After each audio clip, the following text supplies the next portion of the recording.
Taliya kitchen کے کونے میں کھڑی دھواں دیتی کیتلی کو گھور رہی تھی۔ اس کے ہاتھ کانپ رہے تھے اور آنکھوں میں ایک ایسی ویرانی تھی جو اس کی عمر کے کسی بھی لڑکی کے لیے ناممکن سی لگتی تھی۔ اس نے ایک چھوٹی سی شیشی نکالی، اس کا ڈھکن کھولا تو ایک تلخ سی بو فضا میں پھیل گئی۔ تالیہ، چائے کہاں ہے؟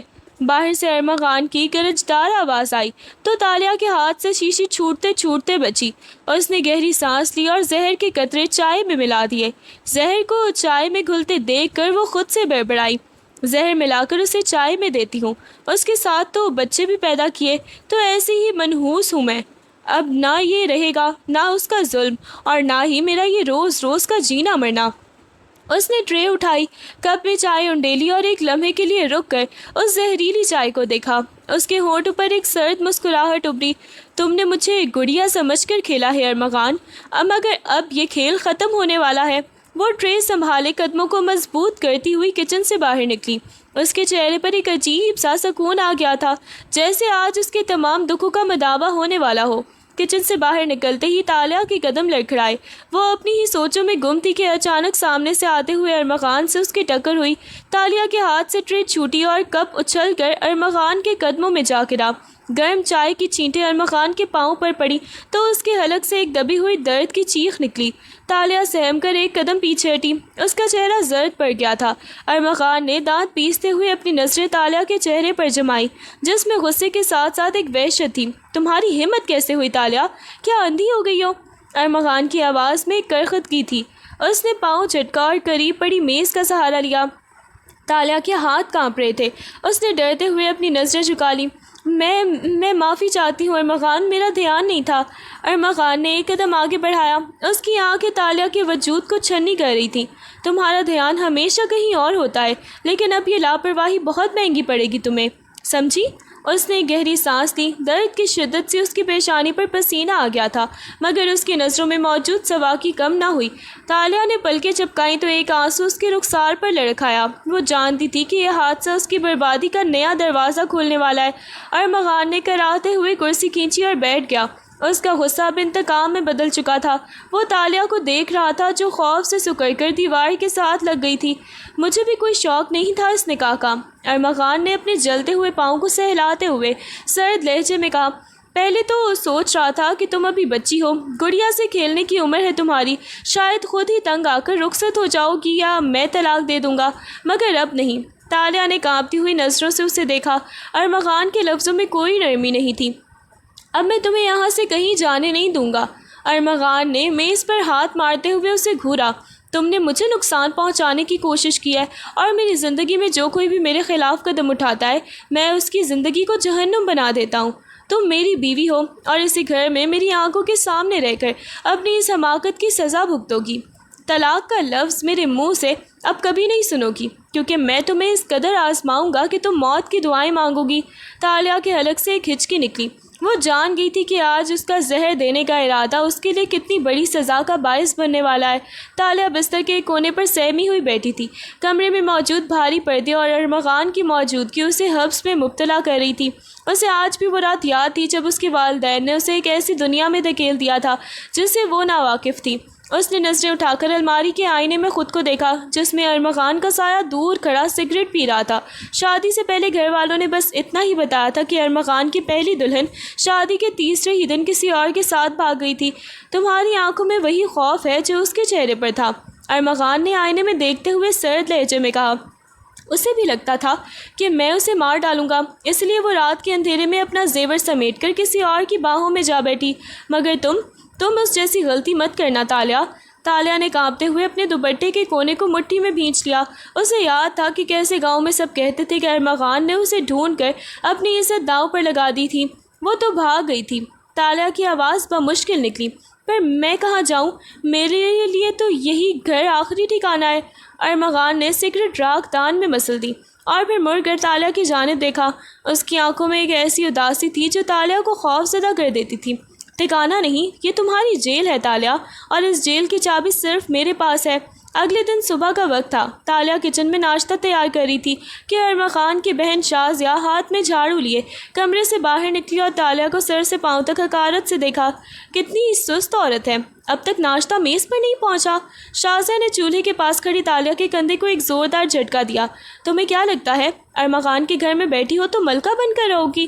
تالیہ نے جھک کر شکر کے ڈبے کو سنبھالا، اس کی آنکھیں بھر آئی تھیں۔ میں کر رہی ہوں کام، بس چائے تیار ہو جائے تو۔ کام کر رہی ہو یا گھر کا بیڑا غرق کر رہی ہو؟ شازیہ نے بات کاٹتے ہوئے تلخی سے کہا۔ وہ پچھلی والی تو کم از کم کام کا ڈھونگ تو کر لیتی تھی، تم تو اس کے پاؤں پر چائے گرا کر اسے بھی زخمی کرائیں۔ ارما خان کا مزاج تو جانتی ہو، اگر اسے صبر نہ ہوتا تو کب کا تمہیں گھر سے نکال چکا ہوتا۔ تالیہ خاموش رہی، وہ جانتی تھی کہ جواب دینا آگ کو ہوا دینا ہے۔ شازیہ قریب آئی اور اس کے کان کے پاس سرگوشی کی۔ میری بات کان کھول کر سن لو تالیہ، ارما خان اگر دوبارہ نکاح کرنا چاہے تو اسے کوئی روک نہیں سکتا۔ تم تو بس اس کے پاؤں کی دھول ہو۔ اس گھر کی عزت کا خیال رکھو ورنہ سڑکوں پر آنے میں دیر نہیں لگتی گی۔ تالیہ نے مٹھی میں پکڑے ہوئے چمچ کو اتنی زور سے بھینچا کہ اس کی پورے ہی سفید پڑ گئی۔ وہ صرف ایک ہی دعا مانگ رہی تھی کہ یہ دن جلدی گزر جائے اور اسے اپنے کمرے کی تنہائی نصیب ہو۔ پولیس اسٹیشن کا ماحول کسی قبرستان جیسا خاموش اور ہیبت ناک تھا۔ دیواروں پر لگے پرانے کیلنڈرز اور الماریوں سے آتی ہوئی کاغذوں کی بو نے ایک عجیب سا دباؤ پیدا کر رکھا تھا۔ ارما خان اپنی کرسی پر بیٹھا کسی مجرم کی فائل پڑھ رہا تھا۔ اس کے چہرے پر ایک ایسی سنگ دلی تھی کہ قریب کھڑے حوالدار کی بھی ہمت نہ ہو رہی تھی کہ وہ کوئی بات کر سکے۔ اسے اندر لاؤ، ارما خان نے بغیر سر اٹھائے حکم دیا۔ ایک نوجوان کو جس کے کپڑے پھٹے ہوئے تھے اور چہرے پر مار کے نشان تھے، دو سپاہی گھسیٹتے ہوئے لائے۔ نوجوان منت سماجت کر رہا تھا۔ صاحب خدا کے لیے میں نے کچھ نہیں کیا، مجھے چھوڑ دیں۔ ارما خان نے آہستہ سے میز پر رکھی اپنی لاٹھی اٹھائی اور اٹھ کھڑا ہوا۔ اس کے قدموں کی چاپ پورے کمرے میں گونج رہی تھی۔ وہ اس مجرم کے بالکل قریب جا کر رکا اور اس کی ٹھوڑی پکڑ کر چہرہ اوپر اٹھایا۔ یہاں سچ اور جھوٹ کا فیصلہ عدالت نہیں، میں کرتا ہوں۔ ارما خان کی آواز میں ایک ایسی ٹھنڈک تھی جو کسی کو بھی جما دے۔ تم نے میری وردی کی توہین کی ہے اور جو میری وردی پر ہاتھ اٹھائے وہ میرا مجرم ہے۔ اس نے ایک زوردار ٹھوکر اس نوجوان کے پیٹ پر ماری کہ وہ کراہتا ہوا فرش پر گر گیا۔ آس پاس کھڑے دیگر افسران خاموشی سے تماشا دیکھتے رہے۔ کسی میں اتنی بھی جرأت نہ تھی کہ وہ ارما خان کے اس ظالمانہ رویے کے خلاف ایک لفظ بھی بول سکے۔ ارما خان نے اپنی ٹائی ٹھیک کی، کوٹ پہنا اور باہر کی طرف چل دیا، پیچھے چیخوں اور سسکاریوں کو اپنی کامیابی کا گیت سمجھ کر۔ ارما خان جیسے ہی تھانے سے گھر لوٹا، اس کے چہرے پر تھکن اور غصے کی ملی جلی کیفیت تھی۔ تالیہ کمرے کے دروازے کے پاس کھڑی کپڑے طے کر رہی تھی کہ اس کی نظر ارما خان پر پڑی۔ وہ اپنی ہی دنیا میں مگن تھی کہ ارما خان نے اچانک تیزی سے آگے بڑھ کر اس کا بازو مروڑا۔ آج پھر وہی چہرہ اداس، کیا اب بھی وہی زہر دینے کے خواب دیکھ رہی ہو؟ ارما خان کی آواز میں ایسی درندگی تھی کہ تالیہ کا خون خشک ہو گیا۔ نہیں، میں تو بس، تالیہ نے ہکلاتے ہوئے کچھ کہنا چاہا مگر ارما خان نے اسے بات مکمل کرنے کا موقع نہیں دیا۔ اس نے ایک ہی جھٹکے میں تالیہ کو اٹھا کر اپنے کندھے پر ڈال لیا۔ تالیہ کا سر نیچے کی طرف تھا، اس کا دوپٹہ فرش پر گھسٹ رہا تھا۔ وہ چیخنا چاہتی تھی، مدد مانگنا چاہتی تھی مگر گھر کے سناٹے میں اس کی آواز دب کر رہ گئی۔ وہ ارما خان کی مضبوط کمر پر مکے مار رہی تھی، اس کے بال نوچ رہی تھی مگر ارما خان ایک کہانی ستون کی طرح بے حس تھا۔ وہ دھڑکتے ہوئے قدموں کے ساتھ کمرے میں داخل ہوا۔ اس نے ایک لات سے دروازہ بند کیا اور تالیہ کو بستر پر زور سے پٹک دیا۔ تالیہ درد سے کراہتی ہوئی پیچھے ہٹی، اس کی آنکھوں میں آنسو تھے اور دل میں شدید خوف۔ ارما خان نے اپنی وردی کا بیلٹ کھولا اور بستر کی طرف جھکا۔ تم سمجھتی ہو تم مجھ سے چھٹکارا پالو گی؟ جس دن تم نے سوچا کہ تم مجھ پر حاوی ہو، اس دن سے میری اصل وحشت شروع ہوگی۔ اب چیخو، رو یا پھر موت مانگو، آج رات میں تمہیں یہ سمجھا کر ہی رہوں گا کہ تالیہ تم صرف میری ملکیت ہو۔ تالیہ نے بستر کے کونے کو مٹھی میں جکڑ لیا۔ وہ جانتی تھی کہ اب کوئی بھی اسے اس ظالم کے چنگل سے نہیں چھڑا سکتا۔ تالیہ بستر سے کھڑی ہو کر دیوار کے ساتھ جا لگی۔ اس کا سانس بری طرح پھول رہا تھا۔ اس نے ہمت مجتمع کیا اور کانپتی ہوئی آواز میں بولی، آخر کیوں؟ آخر کیا ملا آپ کو مجھے اس قید میں رکھ کر؟ میں کوئی مجرم نہیں ہوں کہ آپ مجھے اس طرح سزا دے رہے ہیں۔ اگر آپ کو مجھ سے نفرت ہی تھی تو نکاح کیوں کیا؟ ارما خان الماری سے اپنا کرتا نکال رہا تھا۔ وہ تالیہ کی باتوں پر بالکل نہیں پلٹا۔ اس کی خاموشی کمرے کے ماحول کو اور بھی زیادہ بھاری بنا رہی تھی۔ تالیہ نے ذرا اور زور سے کہا، خاموش کیوں ہیں آپ؟ کچھ تو بولیں۔ میری چیخوں میں آپ کو کیا سکون ملتا ہے؟ کیا آپ کی پہلی بیوی بھی اسی طرح آپ کے ظلم سے تنگ آ کر بھاگی تھی؟ آج مجھے سمجھ آ رہا ہے کہ وہ کیوں گئی ہوگی۔ ارمغان کے ہاتھ ایک لمحے کے لیے رکے لیکن وہ پھر بھی نہیں مڑا۔ اس نے آہستہ سے اپنے کرتے کے بٹن لگائے، آئینے میں اپنے بالوں کو ٹھیک کیا اور پھر سرد مہری سے تالیہ کی طرف مڑا۔ اس کی آنکھوں میں ایک ایسی گہرائی تھی جس میں کوئی جذبہ نہیں تھا۔ وہ تالیہ کے قریب آیا، تالیہ سہم کر پیچھے ہٹی تو وہ وہیں رک گیا۔ اس نے اپنی ٹھنڈی نظریں تالیہ کے چہرے پر جمائی اور دھیمی مگر کرخت آواز میں کہا، میں خاموش اس لیے ہوں کیونکہ تمہاری چیخیں اب میرے لیے بے معنی ہیں، اور رہی بات سوالوں کی تو تالیہ، میں نے کبھی وضاحت دینے کی عادت نہیں ڈالی۔ تم جس طرح جی رہی ہو اسی طرح جیتی رہو۔ میرے سامنے احتجاج کرنے سے بہتر ہے کہ اپنی قسمت پر رونا سیکھ لو۔ اس نے کمرے کی لائٹ بجھائی اور تالیہ کو اندھیرے میں چھوڑ کر باہر نکل گیا۔ تالیہ وہیں ساکت کھڑی رہ گئی۔ اس کے دل کی دھڑکنیں ارمغان کی سرد مہری کے سامنے ہار مان رہی تھی۔ کمرے میں ارمغان کے جانے کے بعد سناٹا چھا گیا تھا۔ اچانک تالیہ کے تکیے کے نیچے رکھا فون بج اٹھا۔ اس نے لرزتے ہاتھوں سے فون نکالا تو اسکرین پر امی کا نام جگمگا رہا تھا۔ اس نے گہری سانس لی اور کان سے لگایا، ہیلو تالیہ، بیٹی کیسی ہو تم؟ دوسری طرف سے ماں کی فکر مند آواز آئی۔ تالیہ کی آنکھوں سے آنسوؤں کی جھڑی لگ گئی۔ اس نے ہونٹوں کو سختی سے بھینچا تاکہ اس کی سسکی باہر نہ نکلے۔ میں ٹھیک ہوں امی، وہ جھوٹ بولتے ہوئے ہکلائی۔ بیٹی، رشتہ نبھانا صبر کا نام ہے۔ ماں نے نصیحت شروع کر دی۔ ہم نے تمہارے سسرال والوں سے سنا ہے کہ ارمغان کی طبیعت تھوڑی سخت ہے، مگر وہ تو مرد ہے، تمہیں ہی تال میل بٹھانا ہوگا۔ لڑکیاں تو اپنے گھر میں ہی مر کر جیتی ہیں۔ اب جو ہو گیا سو ہو گیا، اسے نبھانا ہی تمہاری بقا ہے۔ کسی کو شکایت کا موقع مت دینا ورنہ لوگ تم ہماری ناک کٹوا دیں گے۔ تالیہ کے دل میں ایک ٹیس سی اٹھی۔ وہ چیخ کر کچھ کہنا چاہتی تھی کہ یہ رشتہ نہیں، یہ ایک ظالم کا ساتھ ہے، لیکن ماں کے ان الفاظ نے اسے چپ کروا دیا کہ نبھانا ہی تمہاری بقا ہے۔ جی امی، میں کوشش کر رہی ہوں۔ تالیہ نے ڈبڈبائی آنکھوں سے چھت کو دیکھتے ہوئے کہا، بس بیٹی، صبر کا پھل میٹھا ہوتا ہے۔ ارمغان کے لیے دعا کرو، سب ٹھیک ہو جائے گا۔ فون بند ہوا تو تالیہ نے اسے دور پھینک دیا۔ سماجی دباؤ کی یہ دیوار اس قدر اونچی تھی کہ اسے پار کرنا اب تالیہ کے لیے بھی ناممکن لگ رہا تھا۔ وہ ماں کی نصیحتوں اور ارمغان کے مظالم کے بیچ پس رہی تھی۔ کمرے میں صرف وال کلاک کی ٹک ٹک سنائی دے رہی تھی۔ ارمغان گہری نیند میں تھا، اس کے چہرے پر موجود سختی سوتے میں بھی برقرار تھی۔ تالیہ بستر کے دوسرے کنارے پر بیٹھی اسے دیکھ رہی تھی۔ وہ سوچنے لگی کہ کیا وہ عورت بھی اسی طرح اس کے پاس لیٹی ہوگی؟ کیا اسے بھی ارمغان کے غصے کا سامنا اسی طرح کرنا پڑتا ہوگا؟ تالیہ نے اپنے بازو پر پڑے نشان کو چھوا۔ اسے محسوس ہوا کہ وہ صرف ایک متبادل ہے، ایک پرچھائی جس کے پاس اپنی بھی کوئی شناخت نہیں ہے۔ وہ خود سے ہی سرگوشی کرنے لگی، تم بھی تو اسی کمرے میں سانس لیتی تھی نا؟ کیا تم نے بھی کبھی میری طرح خدا سے اسے بدلنے کی دعا کی تھی، یا تم نے بس ہار مان کر بھاگ جانے کو بہتر سمجھا؟ اگلی صبح جب ارمغان ڈیوٹی پر چلا گیا تو تالیہ نے ہمت کر کے اس کی پرانی الماری کھولی جسے وہ کبھی ہاتھ نہیں لگانے دیتا تھا۔ کپڑوں کے ڈھیر کے پیچھے اسے ایک چھوٹا سا لکڑی کا باکس ملا۔ اسے کھولتے ہی ایک پرانی عطر کی مہک کمرے میں بکھر گئی۔ اندر ارمغان کی پہلی بیوی کی کچھ چوڑیاں، ایک ادھوری ڈائری اور کچھ پرانی تصاویر تھیں۔ تالیہ نے ایک تصویر اٹھائی، اس میں وہ عورت مسکرا رہی تھی، وہی مسکراہٹ جو تالیہ کی زندگی سے برسوں پہلے ختم ہو چکی تھی۔ وہ یہ دیکھ کر حیران رہ گئی کہ الماری کے ایک کونے میں ارمغان نے آج بھی اس کے کچھ تحفے سنبھال کر رکھے ہوئے تھے۔ یہ دیکھ کر تالیہ کے دل میں ایک عجیب سی جلن اور دکھ کا احساس سا جاگا کہ جس ارمغان کے پاس کسی کے لیے محبت نہیں تھی، وہ اندر سے کسی کی یادوں کے بوجھ تلے دبا ہوا تھا۔ تالیہ نے فیصلہ کیا کہ وہ اب یوں ہی کرتے ہوئے نہیں رہے گی۔ اس نے الماری کو واپس بند کیا اور کمرے کی صفائی شروع کر دی۔ اس نے پردے ہٹائے، کھڑکی کھولی تاکہ تازہ ہوا اور دھوپ اندر آ سکے۔ اس نے باورچی خانے میں جا کر ناشتے کی روٹین بدلی اور پھر گھر کے کاموں کو نئے سرے سے ترتیب دینا شروع کیا۔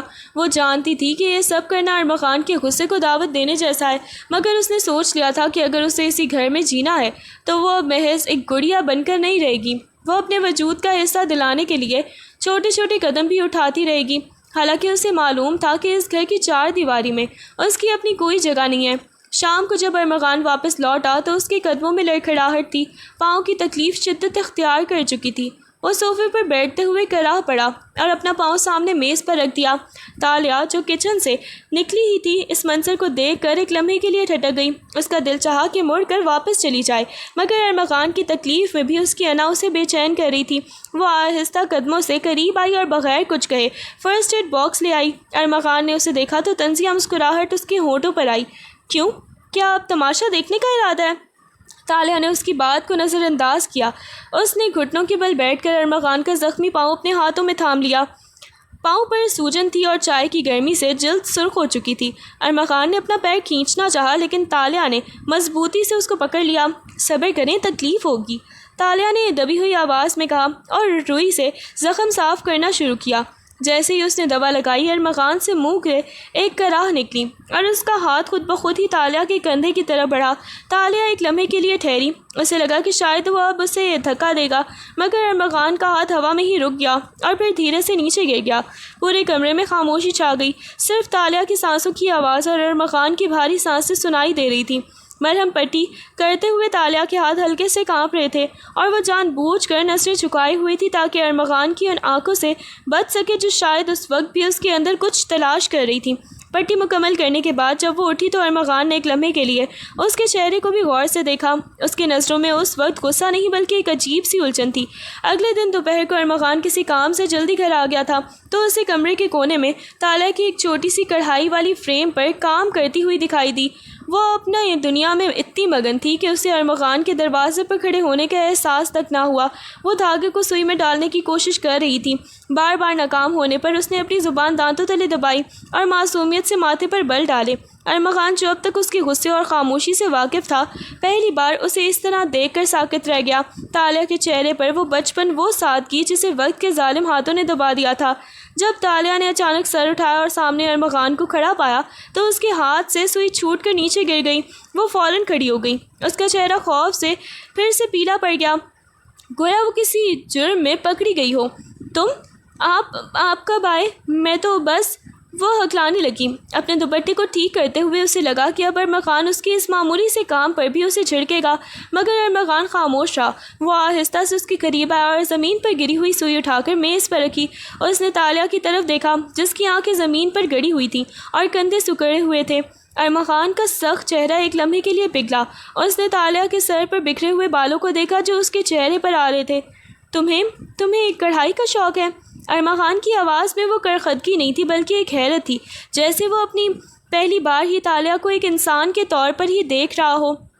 تالیہ نے آہستہ سے سر ہلایا، اس کا دل زور زور سے دھڑک رہا تھا۔ ارما خان نے کچھ کہنا چاہا مگر پھر خاموش رہا۔ وہ تالیہ کی اس سادگی کے سامنے اپنے اندر کی وحشت کو کمزور پڑتا محسوس کر رہا تھا اور یہ احساس اسے خود سے زیادہ تالیہ سے الجھا رہا تھا۔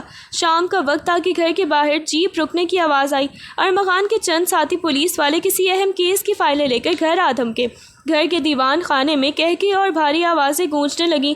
تالیہ کچن سے پانی کی گلاس لے کر کمرے کی طرف بڑھ رہی تھی کہ اچانک اسے ارما خان کی گرجدار آواز سنائی دی، تالیہ اندر جاؤ اور پردے کا اہتمام کرو، باہر غیر مرد بیٹھے ہیں۔ تالیہ نے جلدی سے اپنے دوپٹے کو درست کیا اور اپنے چہرے کو مکمل طور پر چھپا لیا۔ وہ جیسے ہی دیوان خانے کے دروازے پر پہنچی اس نے دیکھا کہ 3 پولیس والے صوفوں پر بیٹھے سگریٹ پی رہے تھے۔ تالیہ نے نظریں جھکاتے ہوئے خاموشی سے پانی کے گلاس میز پر رکھے۔ اس کا وجود اندر سے لرز رہا تھا کیونکہ ان مردوں کی نظریں اس پر ٹکی ہوئی تھیں۔ ارما خان بھائی، بیگم صاحبہ تو آپ نے ماشاءاللہ پردے کی بہت پابند رکھی ہیں، ایک ساتھی نے طنزیہ ہنستے ہوئے کہا۔ تالیہ نے محسوس کیا کہ ارما خان کی آنکھوں میں ایک لہجے کے لیے آگ بھڑک اٹھی ہے۔ ارما خان نے میز پر پڑی فائل کو ایک زوردار جھٹکے سے بند کیا اور غصے سے ساتھی کی طرف دیکھا۔ میری گھر والی کے بارے میں بات کرنے کی ضرورت نہیں ہے، تم لوگ اپنا کام کرو۔ تالیہ نے مزید وہاں رکنا مناسب نہ سمجھا۔ وہ پلٹی تو اس کا دوپٹہ دروازے کی چوکھٹ میں تھوڑا سا پھنس گیا، مگر اس نے بغیر پیچھے دیکھے اسے کھینچا اور تیزی سے اندرونی کمرے میں چلی گئی۔ پردے کے پیچھے کھڑے ہو کر اس نے محسوس کیا کہ ارما خان کا یہ رویہ اس کے لیے تحفظ تھا یا اپنی ملکیت پر کسی اور کی نظر نہ پڑنے کا غصہ۔ وہ یہ فیصلہ نہ کر سکی، مگر اتنا ضرور تھا کہ اس دن ارما خان کا اپنے ساتھی کے سامنے اسے میری گھر والی کہنا پہلی بار تالیہ کے کانوں کو کچھ عجیب سا لگا تھا۔ رات کا وقت تھا، ارما خان کمرے میں موجود نہیں تھا۔ تالیہ الماری کے پاس کھڑی کچھ تلاش کر رہی تھی کہ اس کی نظر ایک سیاہ رنگ کی فائل پر پڑی جو بستر کے نیچے دبی ہوئی تھی۔ تجسس کے مارے اس نے اسے کھول لیا۔ اندر کچھ نام، تاریخیں اور پیسوں کی لین دین کی رسیدیں تھیں جن پر کسی مقامی سیاستدان اور ارما خان کے دستخط تھے۔ اس کے دل کی دھڑکن تیز ہو گئی۔ یہ کوئی سرکاری کیس نہیں لگ رہا تھا بلکہ ایک گہری سازش کی بو آ رہی تھی۔ وہ ابھی مزید پڑھ ہی رہی تھی کہ کمرے کا دروازہ زور سے کھلا۔ تالیہ کے ہاتھ سے فائل چھوٹ کر نیچے گر گئی۔ ارما خان سامنے کھڑا تھا، اس کی وردی پر مٹی لگی ہوئی تھی اور آنکھوں میں وہی وحشت تھی جو تب ہوتی تھی جب وہ کسی مجرم کو دیکھتا تھا۔ یہ کیا ہے؟ ارما خان کی آواز میں لرزا تھا۔ اس نے ایک لمبا قدم بڑھایا اور فرش پر پڑی ہوئی فائل اٹھا لی۔ تالیہ کا گلا سوکھ رہا تھا، وہ دیوار سے ٹیک لگائے کھڑی تھی۔ میں تو بس صفائی کر رہی تھی، مجھے نہیں پتا تھا کہ یہ… ارما خان اس کے بالکل قریب آ کر رک گیا۔ اس نے فائل کو تالیہ کے چہرے کے پاس لہرایا۔ میری فائل کو ہاتھ لگانے کی قیمت کیا ہوتی ہے جانتی ہو تالیہ؟ تالیہ کے آنسو نکل آئے۔ میں نے کچھ نہیں پڑھا، سچ کہہ رہی ہوں۔ ارما خان نے ایک تلخ ہنسی ہنسی جو کمرے کی خاموشی کو چیر گئی۔ تمہاری آنکھیں جھوٹ بول رہی ہیں، تم جان چکی ہو کہ میں قانون کا محافظ نہیں، قانون کا سوداگر ہوں۔ اب بتاؤ، اس راز کو جاننے کے بعد کیا تم اس گھر سے زندہ باہر جا پاؤ گی؟ اس کا ہاتھ تالیہ کے گلے کی طرف بڑھا مگر وہ وہاں رک گیا۔ شاید وہ دیکھنا چاہتا تھا کہ تالیہ کا ڈر اب کس حد تک بڑھ چکا ہے۔ تالیہ کو لگا کہ آج اس کے اس گھر کی یہ جیل قبر بننے والی ہے۔ اگلے چند دن گزرے تو گھر کا ماحول ایک عجیب سی بے چینی کا شکار رہا۔ تالیہ کو محسوس ہونے لگا تھا کہ باہر کوئی ہے جو ان پر نظر رکھے ہوئے ہے۔ ایک رات جب ارما خان ڈیوٹی پر تھا، تالیہ نے کھڑکی سے باہر دیکھا تو گلی کے نکڑ پر ایک سیاہ گاڑی کھڑی تھی۔ وہ کافی دیر تک وہیں رہی، پھر آہستہ سے چلی گئی۔ اگلی صبح تالیہ نے کچن کے دروازے پر ایک چھوٹا سا پتھر بندھا ہوا کاغذ پایا۔ اس نے کانپتے ہاتھوں سے اسے کھولا تو اندر لکھا تھا، ارما خان سے کہو کہ وہ کھیل چھوڑ دے ورنہ اس کی کمزوری یعنی اس کی بیوی کو اٹھا لیا جائے گا۔ تالیہ کے ہاتھ سے کاغذ چھوٹ گیا۔ یہ ارما خان کی اسی مشکوک کاروبار کے دشمن تھے جن کا راز تالیہ نے اتفاق سے دیکھ لیا تھا۔ جب ارما خان واپس آیا اور تالیہ نے اسے وہ کاغذ دکھایا تو وہ اسے پڑھ کر غصے سے نہیں بلکہ ایک گہری تشویش سے بھر گیا۔ تم نے اسے باہر کیوں دیکھا؟ تم نے کیوں نہیں بتایا؟ ارما خان نے اس کے کندھوں کو زور سے پکڑ کر جھنجھوڑا۔ میں ڈر گئی تھی، تالیہ روتے ہوئے بولی۔ ارما خان نے اسے چھوڑا اور کمرے میں ٹہلنے لگا۔ وہ جانتا تھا کہ یہ لوگ مذاق نہیں کر رہے، وہ اسے نیست و نابود کرنے کے لیے کسی بھی حد تک جا سکتے ہیں۔ اس نے تالیہ کی طرف دیکھا جس کی آنکھوں میں اب خوف نہیں بلکہ ایک التجا تھی کہ اسے بچایا جائے۔ ارما خان نے پہلی بار اس کے آنسو پوچھے لیکن اس کے لہجے میں اب بھی ایک سختی تھی جو اس کی حفاظت کرنے کے انداز سے آیا تھی۔ اب تم ایک لمحے کے لیے بھی اس کمرے سے باہر نہیں نکلو گی تالیہ، میری دشمنی اب تمہاری دشمنی بن چکی ہے۔ اس رات ارما خان نے گھر کے تمام تر دروازوں اور کھڑکیوں کو اندر سے بند کر دیا۔ وہ اپنی پستول میز پر رکھے کمرے کے دروازے کے پاس کرسی ڈال کر بیٹھ گیا۔ تالیہ بستر پر بیٹھی اسے دیکھ رہی تھی۔ اس کے وجود میں لرزہ تھا مگر ارما خان کی آنکھوں میں ایک ایسی چوکس سی تھی جو پہلے کبھی نہیں دیکھی گئی تھی۔ تالیہ نے دبی ہوئی آواز میں پوچھا، کیا وہ واقعی اندر آ سکتے ہیں؟ ارما خان نے سر اٹھا کر اسے دیکھا۔ اس کی آنکھوں کے گرد ہلکے سیاہ تھے لیکن تھکن سے چہرہ بھی نڈھال تھا، ساتھ ہی عزم بھی برقرار تھا۔ جب تک میں زندہ ہوں کوئی تمہاری طرف میری آنکھ سے نہیں دیکھ سکتا۔ تم نے اس فائل کو چھوا، یہ تمہاری غلطی تھی لیکن تمہیں اس کا خمیازہ نہیں بھگتنے دوں گا۔ اچانک باہر گلی میں کسی کے قدموں کی چاپ سنائی دی۔ ارما خان بجلی کی سی تیزی سے اٹھا اور کمرے کی لائٹ بجھا دی۔ اس نے تالیہ کو اشارے سے بستر کے پیچھے ہونے کا کہا۔ وہ خود دروازے کے ساتھ لگ کر کھڑا ہو گیا۔ باہر سے کسی نے دروازے کو دھکا دیا۔ لکڑی کے چرچرانے کی آواز آئی۔ تالیہ کا دل حلق میں آ گیا۔ ارما خان نے پستول لوڈ کیا۔ اس کا چہرہ کسی مجسمے کی طرح ساکت تھا۔ مت ڈرو، اس نے سرگوشی کی جس میں پہلی بار تالیہ کو ایک عجیب سا تحفظ محسوس ہوا۔ کچھ لمحوں کی خاموشی کے بعد باہر سے گاڑی سٹارٹ ہونے کی آواز آئی اور پھر سب خاموش ہو گیا۔ ارما خان نے ایک لمبی سانس لی اور واپس تالیہ کی طرف آیا۔ اس نے تالیہ کے ماتھے پر پسینہ دیکھا تو اپنے رومال سے اسے صاف کیا۔ اس کے ہاتھ کچھ دیر تالیہ کے ماتھے پر ہی رکے رہے۔ یہ پہلی بار تھا جب ارما خان کا چھونا اس قدر نرم تھا۔ تمہیں کچھ نہیں ہوگا، اس نے تالیہ کو تسلی دی مگر اس کی آنکھوں میں اب بھی وہی الجھن تھی کہ یہ حفاظت کسی فرض کے لیے نہیں یا پھر کسی ایسے جذبے کے لیے ہے جسے وہ خود بھی نہیں سمجھ پا رہا تھا۔ اگلے دن شام کو جب ارما خان واپس آیا تو اس کے ہاتھ میں ایک چھوٹا سا پیکٹ تھا۔ اس نے تالیہ کو بلایا جو کچن کے کاموں سے فارغ ہو کر کمرے میں بیٹھی تھی۔ ارما خان نے خاموشی سے وہ پیکٹ اس کے سامنے میز پر رکھ دیا۔ تالیہ نے حیرت سے اسے دیکھا۔ اس کے دل میں دھڑکنیں تیز ہو گئیں۔ جب اس نے اسے کھولا تو اندر سے ایک نفیس کڑھائی والا دوپٹہ اور کچھ رنگ برنگے دھاگے تھے۔ ارما خان نے نظر چرا کر دوسری طرف دیکھ لیا جیسے اسے یہ سب کرتے ہوئے شرمندگی ہو رہی ہو۔ تم وہ فریم پر کام کر رہی تھی نا، تو سوچا تمہارے دھاگے ختم ہو گئے ہوں گے۔ یہ کہتے ہوئے اس کی آواز میں وہی کرخدگی تھی مگر اس کے انداز میں ایک عجیب سی نرمی بھی تھی۔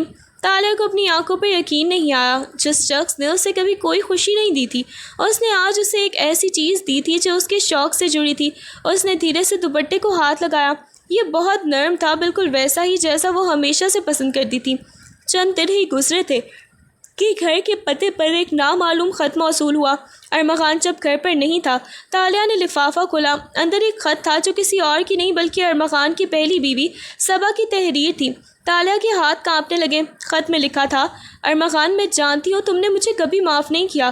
لیکن جس مجبوری میں تمہیں چھوڑ کر گئی تھی وہ اب ختم ہو چکی ہے۔ میں واپس آ رہی ہوں کیونکہ میں جانتی ہوں کہ تم اب بھی مجھ سے اتنا ہی چاہتے ہو۔ تالیہ کا دل جیسے ایک لمحے کے لیے رک سا گیا۔ اس نے پڑھا کہ صبا اب کسی اور شہر میں ہے اور جلد ہی ارمغان سے ملنے آنے والی ہے۔ تالیہ کے ہاتھ سے کاغذ چھوٹ کر فرش پر گر گیا۔ اسے لگا کہ اس کا گھر، اس کی چھوٹی سی دنیا جو ابھی کچھ دن پہلے ہی سنبھلنے لگی تھی، اب ہمیشہ کے لیے مٹ جائے گی۔ وہ سوچنے لگی کہ کیا ارمغان اب بھی اسے یاد کرتا ہے؟ کیا وہ صبا کے واپس آنے پر اسے طلاق دے گا؟ اس کے ذہن میں ان گنت سوالات طوفان برپا کر رہے تھے اور وہ خاموشی سے دیوار کے ساتھ ٹیک لگا کر بیٹھ گئی۔ اسی رات ارمغان گھر لوٹا تو اس کے چہرے پر تھکن کے ساتھ ساتھ ایک گہری پریشانی تھی۔ تالیہ نے وہ خط میز پر ہی رہنے دیا۔ ارمغان کی نظر جیسے ہی خط پر پڑی اس کا رنگ زرد پڑ گیا۔ اس نے خط اٹھایا، پڑھا اور پھر تالیہ کی طرف دیکھا جس کی آنکھوں میں ہزاروں سوال تھے۔ ارمغان نے ایک لمبی سانس لی اور بیٹھ گیا۔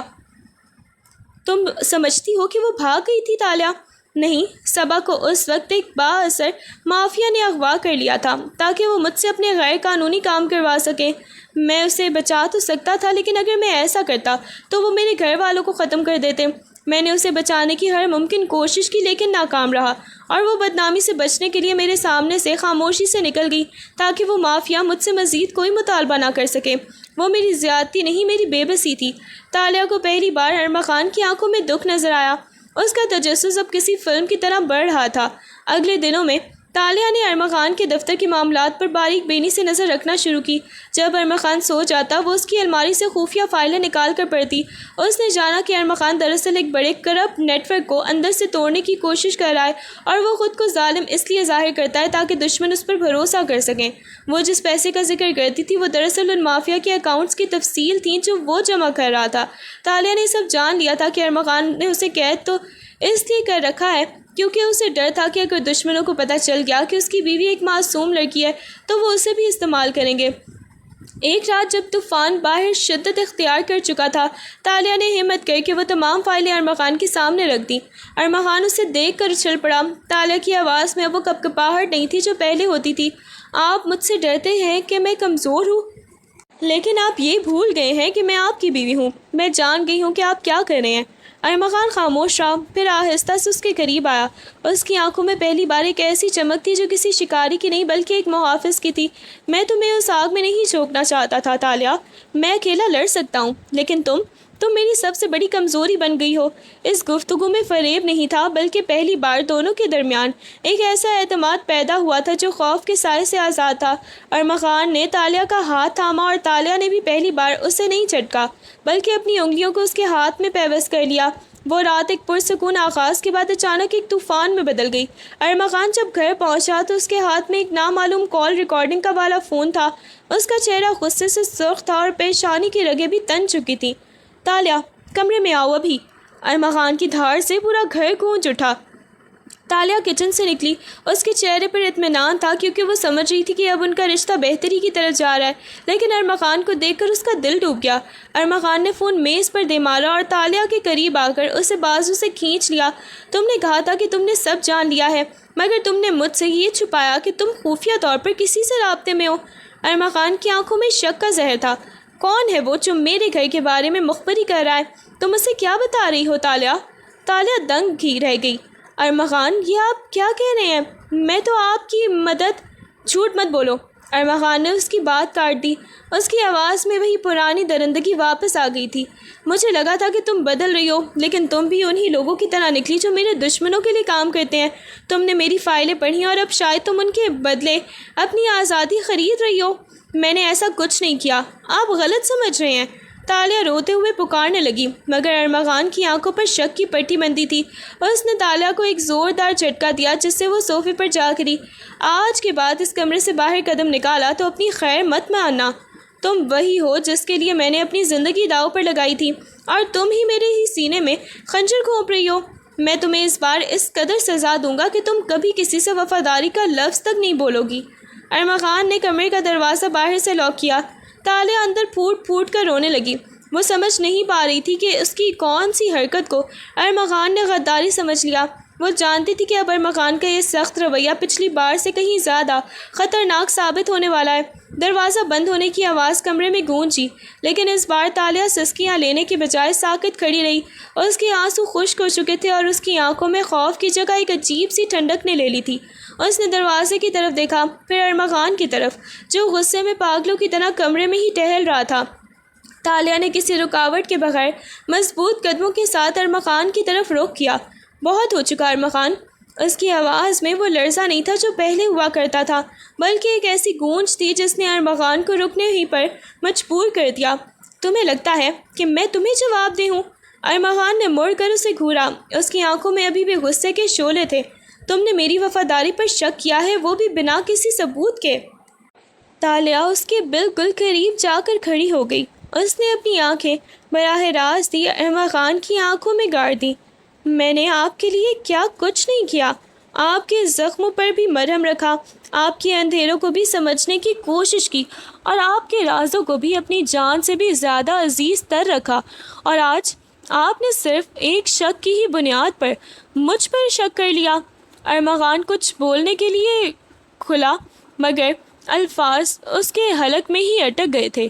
وہ تالیہ کی اس نئی شخصیت کو دیکھ کر دنگ رہ گیا تھا۔ اس کے سامنے وہ ڈری سہمی تالیہ نہیں تھی، بلکہ ایک ایسی عورت تھی جس نے اپنے اندر کا سارا ڈر نکال کر پھینک دیا تھا۔ آپ مجھے سزا دینا چاہتے ہیں؟ ضرور دیں، تالیہ نے مسکرا کر کہا، مگر وہ مسکراہٹ کسی فاتح کی تھی۔ لیکن یاد رکھیے گا، جس دن میں ڈرنا چھوڑ چکوں گی، اس دن آپ مجھ پر حکمرانی نہیں کر سکتے۔ آپ کو شک تھا کہ میں غدار ہوں؟ اب خود سوچ لیں کہ کیا ایک غدار آپ کی اتنی خدمت کر سکتی ہے؟ میرا ضمیر صاف ہے بالکل، ارمغان، اور یہی میری سب سے ہی بڑی طاقت ہے۔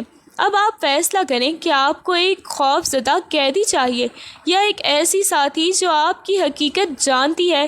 ارمغان اپنی جگہ پر پتھر کا ہی بن گیا تھا۔ اس نے اپنی زندگی میں بہت کچھ دیکھا تھا، بہت سے مجرموں کو جھکتے ہوئے دیکھا تھا، لیکن اپنی ہی بیوی کے سامنے اس طرح کا وقار اور دلیری دیکھنا اس کے لیے ایک بالکل ہی نیا تجربہ تھا۔ اس کا غصہ جو کچھ پل پہلے طوفان کی طرح تھا، اب ایک خاموش سوال میں بدل چکا تھا۔ وہ تالیہ کے چہرے پر پڑی روشنی کو دیکھ رہا تھا، اور اسے بھی پہلی بار احساس ہوا کہ وہ جسے کمزور سمجھ کر قید کر رہا تھا، دراصل وہ اس گھر کی سب سے مضبوط دیوار بن چکی تھی۔ ارمغان کو معلوم ہوا کہ اس کے اپنے ہی محکمے کا ایک اعلیٰ افسر، جو دراصل اسی مافیا کا ایک سرغنہ تھا، اسے پھنسانے کے لیے ثبوتوں میں ہیر پھیر کر رہا ہے۔ دفتر میں اس کے خلاف خفیہ سازشیں بھی اپنے عروج پر تھیں، اور اسے معطل کرنے کی تیاریاں مکمل بھی ہو چکی تھیں۔ یہ ایک ایسی جنگ تھی جہاں دشمن گھر کے اندر ہی موجود تھا۔ تالیہ نے، جو اب ارمغان کے تمام معاملات سے واقف ہو چکی تھی، اپنی ذہانت سے ان خفیہ دستاویزات کو تلاش کیا جو ارمغان کے سینئر افسر کے کرپٹ نیٹ ورک کو بے نقاب کرنے کے لیے کافی تھی۔ اس نے وہ تمام تر ثبوت اکٹھے کیے اور ارمغان کے ہاتھ میں تھما دیے، جس سے ارمغان کے پاس اپنے دفاع اور دشمن کو بھی بے نقاب کرنے کا مضبوط ترین ہتھیار آ گیا تھا۔ کامیابی کی خبر ملتے ہی جب ارمغان رات گئے گھر لوٹا تو کمرے کی فضا میں ایک عجیب سی کشیدگی اور سکون کا ملا جلا سا احساس تھا۔ ارمغان کی آنکھوں میں فتح کی چمک اور تالیہ کے لیے پہلی بار ایک گہری تشکر تھا۔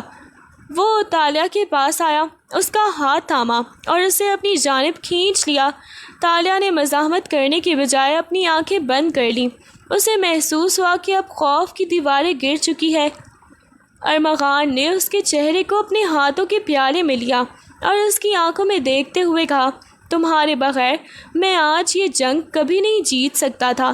اس جملے کے ساتھ ہی ایک طویل عرصے سے دبے ہوئے جذبات کا بند ٹوٹ گیا تھا۔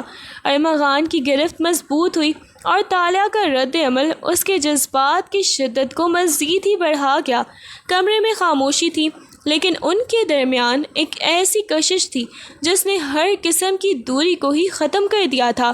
وہ قربت جو اب تک نفرت اور خوف کے سائے میں رہی تھی، پہلی بار ایک مثبت اور مکمل احساس میں بدل گئی تھی۔ ارمغان کا انداز بے پناہ شدت والا تھا، جس میں طویل انتظار اور پچھتاوے کی تڑپ بھی شامل تھی۔ طالیہ بھی اس لمحے میں مکمل طور پر کھو سی گئی تھی، گویا وہ ایک دوسرے کے وجود کو دوبارہ سے دریافت کر رہے ہوں۔ اس رات ان کے درمیان نہ کوئی قیدی تھا اور نہ ہی کوئی ظالم، صرف دو ایسے انسان تھے جنہوں نے طوفانوں کے بعد ایک دوسرے کو اپنا لیا تھا۔ کمرے کی مدھم روشنی میں ان کی خاموشی اب محبت اور مکمل قربت کا گواہ بن رہی تھی۔ اگلی صبح جب سورج کی کرنیں کھڑکی سے چھن کر کمرے میں داخل ہوئیں تو ارمغان نے طالیہ کے بالوں میں انگلیاں پھیرتے ہوئے ایک گہری آہ بھری۔ وہ اس کے چہرے کو غور سے دیکھ رہا تھا، اس کا لہجہ اب اس میں موجود تمام تر تلخی سے پاک تھا۔ طالیہ، میں ہمیشہ سے ایک پتھر کی مانند رہا ہوں۔ مجھے لگتا تھا کہ میری زندگی میں صرف اور صرف نفرت اور انتقام کی ہی جگہ ہے، لیکن تمہیں اپنی زندگی میں پا کر مجھے یہ احساس ہوا ہے کہ میں غلط تھا۔ تم نے میری اندھیری دنیا میں وہ چراغ جلایا ہے جس کی مجھے کبھی بھی خبر تک نہ تھی۔ میں نے تم پر جو ظلم کیے ان کا مداوع تو شاید ہی کبھی ممکن ہوگا، مگر میں تم سے یہ وعدہ کرتا ہوں کہ اب یہ زندگی صرف تمہارے لیے ہے۔ طالیہ نے مسکرا کر اس کے سینے پر ہی اپنا سر رکھ دیا۔ اسے یہ یقین ہو گیا تھا کہ وہی مرد ہے جس نے اپنی انا کو توڑ کر محبت کو چن لیا ہے۔ اس لمحے میں طالیہ کو اپنی زندگی کے وہ تمام تر خواب بھی یاد آئے جنہیں وہ اس گھر کی چار دیواریوں میں کہیں دفن کر چکی تھی۔ اس نے اٹھ کر ارمغان کی آنکھوں میں دیکھا۔ اس بار اس کی نظروں میں جھکاؤ نہیں تھا، بلکہ ایک عزم سا تھا۔ ارمغان، میں نے اب تک آپ کی دنیا کو سمجھنے میں وقت گزارا تھا، لیکن اب میں اپنے لیے بھی جینا چاہتی ہوں۔ میں اپنی تعلیم دوبارہ شروع کرنا چاہتی ہوں۔ میں اپنے BS اردو کی ڈگری مکمل کرنا چاہتی ہوں۔ ارمغان اسے خاموشی سے سنتا ہی رہا۔ اس کے چہرے میں کوئی بھی غصہ نہیں تھا، بلکہ گہری مسکراہٹ تھی۔ تم ضرور پڑھو گی طالیہ۔ ارمغان نے نرمی سے اس کا ہاتھ چوما۔ میں نے تمہیں قید رکھ کر اپنی سب سے بڑی غلطی کی تھی۔ اب میں خود تمہیں کالج لے کر جاؤں گا اور وہاں تمہاری کامیابی بھی دیکھنا چاہتا ہوں۔ میں تمہارا پڑھنا، آگے بڑھنا اب میری بھی خوشی ہے۔ ارمغان کی اس حمایت نے طالیہ کے اندر ایک نئی روح پھونک دی تھی۔ اسے احساس ہوا کہ وہ اب صرف اور صرف ایک بیوی نہیں رہی، بلکہ ایک ایسی عورت ہے جس کے پاس اپنے خوابوں کو حقیقت کا روپ دینے کا بھی اختیار موجود ہے۔ اس نے فیصلہ کر لیا کہ اب وہ کالج میں نئے جذبے کے ساتھ ہی داخل ہوگی، اور ارمغان اس کے ساتھ ایک محافظ اور ایک بہترین ساتھی کے طور پر کھڑا رہے گا۔